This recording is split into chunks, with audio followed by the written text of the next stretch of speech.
ಇದು ಹಿಂದೂ ದೇಶ. Lens ಕಾರ್ಟ್ಗೆ Muslim BJP ನಾಯಕಿ ನಾಜಿಯಾ ಇಲಾಹಿ ಖಾನ್ ವಾರ್ನಿಂಗ್.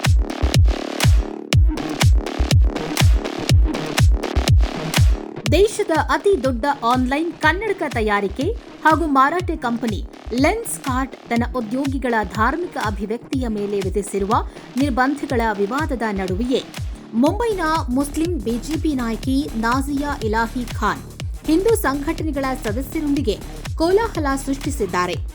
ಮುಂಬೈನ ಸ್ಟೋರ್ ಒಂದರೊಳಗೆ ನುಗ್ಗಿ ಉದ್ಯೋಗಿಗಳಿಗೆ ಬಲವಂತವಾಗಿ ಹಣೆಗೆ ತಿಲಕ ಇಟ್ಟು ಸ್ಟೋರ್ ಮ್ಯಾನೇಜರ್ ಮೊಹಸಿನ್ ಖಾನ್ ಅವರೊಂದಿಗೆ ವಾಗ್ವಾದ ನಡೆಸಿ ಹಿಂದೂ ಸಂಪ್ರದಾಯಗಳ ಮೇಲಿನ ನಿರ್ಬಂಧ ಮುಂದುವರಿದರೆ ಪರಿಸ್ಥಿತಿ ನೆಟ್ಟಗಿರುವುದಿಲ್ಲ ಎಂದು ಖಡಕ್ ಎಚ್ಚರಿಕೆ ಕೊಟ್ಟಿದ್ದಾರೆ.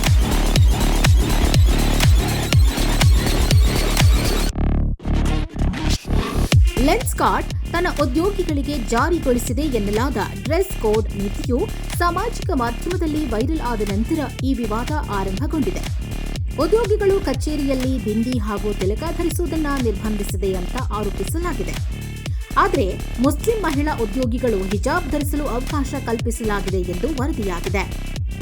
ಈ ವಿವಾದದ ನಂತರ ಬಿಜೆಪಿ ನಾಯಕಿ ನಾಜಿಯಾ ಇಲಾಹಿ ಖಾನ್ ಹಿಂದೂ ಸಂಘಟನೆಗಳ ಕಾರ್ಯಕರ್ತರೊಂದಿಗೆ ಮುಂಬೈನ ಲೆನ್ಸ್ ಕಾರ್ಟ್ ಮಳಿಗೆಗೆ ನುಗ್ಗಿ ಧಾರ್ಮಿಕ ಸಂಕೇತಗಳ ಧರಿಸಲು ಯಾರೊಬ್ಬರೂ ನಾಚಿಕೆ ಪಡಬಾರದು ಎಂದು ಅಲ್ಲಿನ ಉದ್ಯೋಗಿಗಳಿಗೆ ತಿಳಿ ಹೇಳಿ ಸಿಬ್ಬಂದಿಗೆ ಹಣೆಗೆ ಬಲವಂತವಾಗಿ ತಿಲಕ ಇಟ್ಟು ಅವರ ಕೈಗಳಿಗೆ ಕಂಕಣ ಕಟ್ಟಿದ್ರು. ಇದು ಹಿಂದೂ ದೇಶ.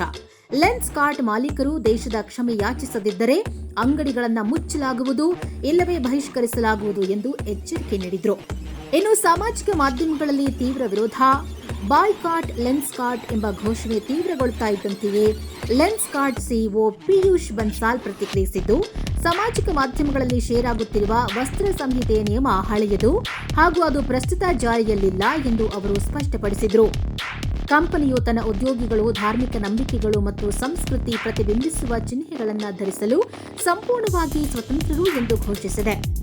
ಕಂಪನಿ ತನ್ನ ತಪ್ಪನ್ನ ಸರಿಪಡಿಸಿಕೊಂಡಿದೆ ಎಂದು ಘೋಷಿಸಿದ್ದರೂ ಹಿಂದೂ ಸಂಪ್ರದಾಯಗಳನ್ನು ನಿರ್ಲಕ್ಷಿಸಿ ಇತರೆ ಧಾರ್ಮಿಕ ಆಚರಣೆಗಳಿಗೆ ಅವಕಾಶ ನೀಡಿದ್ದಕ್ಕಾಗಿ ಸಾಮಾಜಿಕ ಮಾಧ್ಯಮಗಳಲ್ಲಿ ಆಕ್ರೋಶವನ್ನ ವ್ಯಕ್ತಪಡಿಸುತ್ತಿದ್ದಾರೆ.